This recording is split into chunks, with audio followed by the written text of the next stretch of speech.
pinagdadaanan mo, God wants you to move forward. Kung ikaw ay nagkasakit, nagdumaan sa problema, bumagsak ang negosyo, nawalan ng trabaho, o ano man ang pinagdadaanan mo ngayon, isa lang ang gusto ng Diyos sa'yo: move forward. Naiintindihan ni Lord na nabibigatan ka. At kapag humihinto ka, naiintindihan ni Lord. Pero hindi niya na maiintindihan kung hindi ka natatayo, hindi ka nababangon, hindi ka nalalakad, hindi ka na magpapatuloy. Kapag sunod-sunod na yung palo, umiyak ka kay Lord. Humingi ka ng tawad. Don't have that defeated mindset. Hindi kalooban ng Diyos na ang laman ng isip mo ay palaging natatalo ka.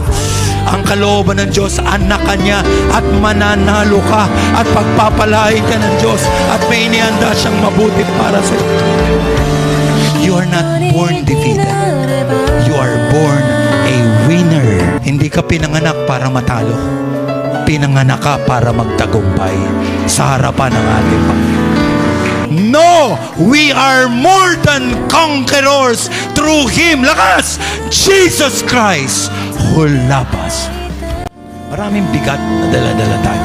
Pero tandaan mo, kahit na mabigat ang buhay, basta kasama mo ang Diyos, tagumpay ka pa rin na lumalaban sa lahat ng bigat ng buhay.